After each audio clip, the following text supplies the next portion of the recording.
नमस्कार। आज हम साहित्य की दुनिया में थोड़ा सा पीछे चलेंगे, साल 1912 में। बात करेंगे मुंशी प्रेमचंद के एक शुरुआती पर बहुत ही प्रभावशाली उपन्यास वरदान की। जी हाँ, वरदान। ये उपन्यास 1912 में आया और प्रेमचंद के लेखन की शुरुआत का एक अहम हिस्सा है। हमारे पास इस उपन्यास का एक अच्छा खासा सारांश है और आज हम उसी के आधार पर समझने की कोशिश करेंगे कि प्रेमचंद ने कैसे यथार्थ और आदर्श के धागों से उस दौर के भारतीय मध्यम वर्गीय समाज का ताना बाना बुना है। बिल्कुल। और ये ताना बाना बड़ा दिलचस्प है। इसमें यथार्थ भी है और आदर्शवाद की झलक भी साफ दिखती है। हाँ, कहानी में प्रेम है, बलिदान भी है और सामाजिक रूढ़ियों से एक टकराव है। खास तौर पर महिलाओं की शिक्षा और उनकी स्वतंत्रता जैसे मुद्दे वो बहुत उभर कर आते हैं। जी, ये मुद्दे उस वक्त बहुत ज्वलंत थे और प्रेमचंद ने उन्हें बड़ी खूबसूरती से कहानी में पिरोया है। तो चलिए फिर खोलते हैं इस कहानी की परतें। देखते हैं कि कैसे व्यक्तिगत प्रेम और सामाजिक बंधनों के बीच की जो कश्मकश है जी। वो इस कहानी को आगे बढ़ाती है। और ये कश्मकश आज भी हमें सोचने पर मजबूर करती है कहीं ना कहीं। बिल्कुल। कहानी का केंद्र है उत्तर प्रदेश का एक कस्बा और हमारी नायिका है प्रताप कुमारी। सारांश बताता है कि वो एक सुंदर, पढ़ी लिखी और काफी संवेदनशील युवती हैं। जी, एक मध्यम वर्गीय ब्राह्मण परिवार से। उनके पिता पंडित राम नारायण थोड़े पारंपरिक सोच के लगते हैं, लेकिन दिलचस्प बात यह है, जैसा सारांश में भी है, कि वो अपनी बेटी की शिक्षा को जरूरी समझते हैं। हाँ, ये उस जमाने के हिसाब से वाकई एक आगे की सोच थी, कह सकते। और प्रताप कुमारी खुद भी सिर्फ शिक्षित नहीं है, बल्कि उनके अपने विचार हैं। सामाजिक सुधार, खासकर स्त्री शिक्षा और आजादी, इन सब में वो यकीन रखती हैं। बिल्कुल। और यही कहानी का दूसरा सिरा जुड़ता है विरजन के रूप में। हाँ, विरजन। सारांश के मुताबिक विरजन एक जोशीले आदर्शवादी शिक्षक हैं। सोच काफी प्रगतिशील है उनके। और उन पर गांधीवादी विचारों का भी असर बताया गया है। जी हाँ। और वो सिर्फ सोचते नहीं हैं, बल्कि ये समाज सुधार के कामों में सक्रिय भी हैं, जैसे दहेज प्रथा हो गई या बाल विवाह। अच्छा। इन कुरीतियों का वो खुलकर विरोध करते हैं। वो एक तरह से उस बदलाव के प्रतीक हैं जो उस वक्त समाज में धीरे धीरे अपनी जगह बनाने की कोशिश कर रहा था। तो एक तरफ पारंपरिक पिता हैं जो बेटी को पढ़ा तो रहे हैं जी। दूसरी तरफ एक बेटी है जो उस शिक्षा का मतलब समझती है जी। और फिर एक युवक जो बदलाव लाना चाहता है। ये सेटअप ही काफी मजेदार है। बिल्कुल, यहीं से भूमिका बनती है। और जैसा अक्सर होता है कहानियों में, प्रताप कुमारी और विरजन की मुलाकात होती है एक सामाजिक सभा में। हाँ, विचारों का मेल होता है, एक दूसरे से प्रभावित होते हैं। और फिर प्रेम। जी, प्रेम की शुरुआत होती है। लेकिन कहानी यही आसान नहीं होती। उनके बीच खड़े हैं सामाजिक और पारिवारिक बंधन। यहीं से उपन्यास का असली संघर्ष शुरू होता है ना? व्यक्तिगत इच्छाएं और सामाजिक नियम, इनके बीच की खींचतान। बिल्कुल। तो जैसे जैसे वक्त गुजरता है, प्रताप कुमारी और विरजन का ये रिश्ता और मजबूत होता जाता है। सारांश कहता है कि वो खतों के जरिए और शायद कुछ गुप्त मुलाकातों के जरिए भी हाँ, अपने सपनों, अपनी उम्मीदों को साझा करते हैं। उनका रिश्ता सिर्फ भावनात्मक नहीं लगता, बल्कि बौद्धिक स्तर पर भी जुड़ा हुआ है। और शायद इसी वजह से टकराव और तीखा हो जाता है। हाँ, बिल्कुल। जब परिवार को, खासकर पिता पंडित राम नारायण को इस रिश्ते की भनक लगती है, तो उनकी प्रतिक्रिया वो बिल्कुल वैसी ही होती है जैसी उस समय उम्मीद की जा सकती थी। पारंपरिक। एकदम। वो फौरन प्रताप कुमारी का विवाह एक धनी लेकिन रूढ़िवादी सोच वाले परिवार में तय कर देते हैं।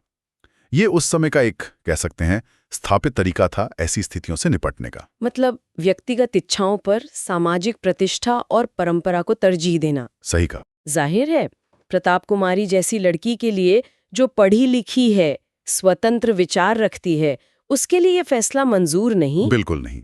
वो सिर्फ विरजन से प्रेम ही नहीं करती, बल्कि वो अपनी जिंदगी के फैसले खुद लेना चाहती है। तो ये सिर्फ प्रेम विवाह का मामला नहीं रह जाता, ये उसके अपने वजूद का, उसकी आजादी का सवाल बन जाता है। जी हाँ।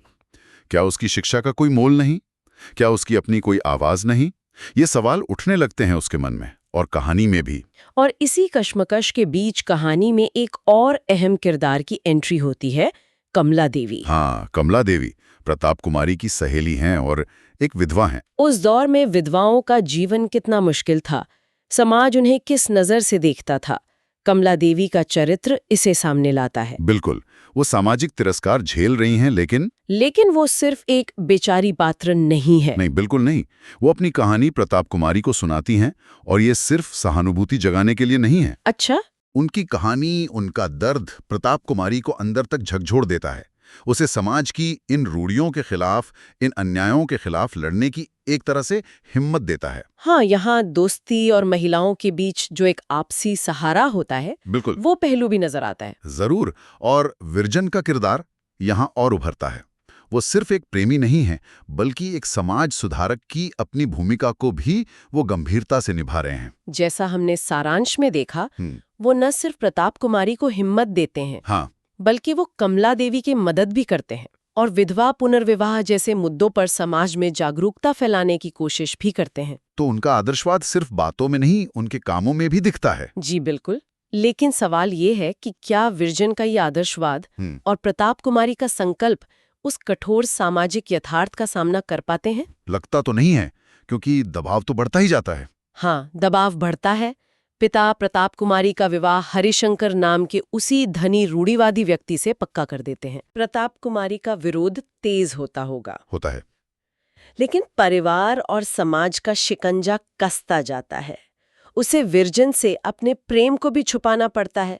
सोचिए, ये उसके लिए कितनी बड़ी मानसिक पीड़ा होगी। बहुत मार्मिक स्थिति है।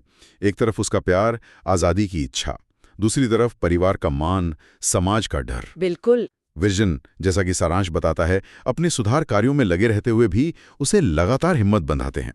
वो उसे यकीन दिलाते हैं कि वो साथ मिलकर इन सामाजिक दीवारों को तोड़ सकते हैं। लेकिन क्या यह विश्वास टिक पाता है?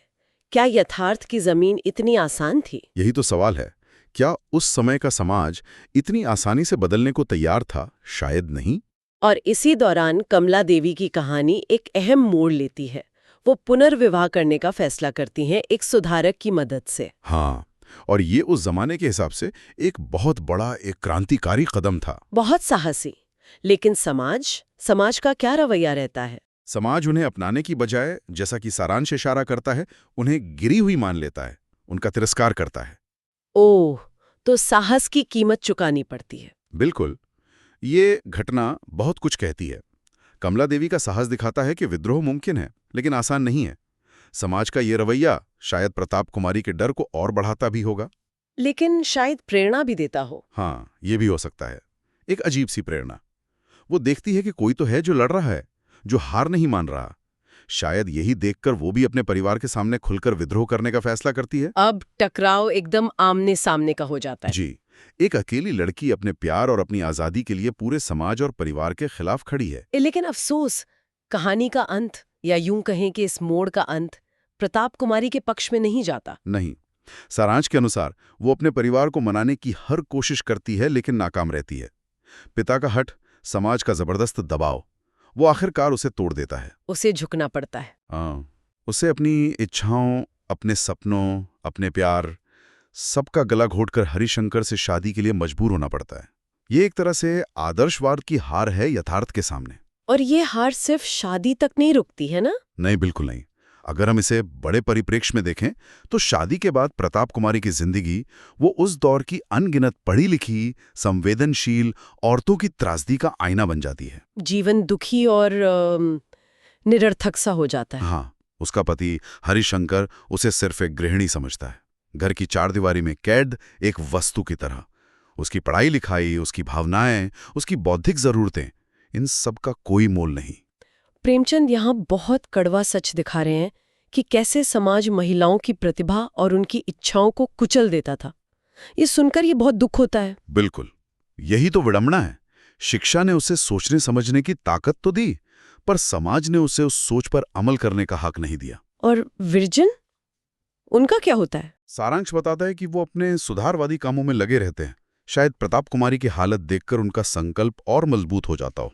वो विधवा पुनर्विवाह और स्त्री शिक्षा के लिए काम करते रहते हैं, शायद इस उम्मीद में कि भविष्य में किसी और प्रताप कुमारी को ये सब न झेलना पड़े। लेकिन वो भी अंदर से दुखी और शायद कुछ हद तक बेबस महसूस करते होंगे। यहाँ एक और विरोधाभास है। जहाँ प्रताप कुमारी की कहानी दुखद अंत की ओर जाती है, वहीं कमला देवी का पुनर्विवाह सामाजिक तिरस्कार के बावजूद सफल रहता है। ये क्या दिखाता है? ये एक बहुत जरूरी नुक्ता है। कमला देवी की सफलता, भले ही वो छोटी हो और उसकी अपनी चुनौतियां हों, वो ये दिखाती है कि बदलाव पूरी तरह नामुमकिन नहीं था। हाँ, एक उम्मीद की किरण जैसी। जी, ये समाज में चल रहे सुधार आंदोलनों की एक छोटी सी जीत का प्रतीक है, लेकिन साथ ही ये प्रताप कुमारी की ट्रेजेडी को और गहरा भी कर देती है।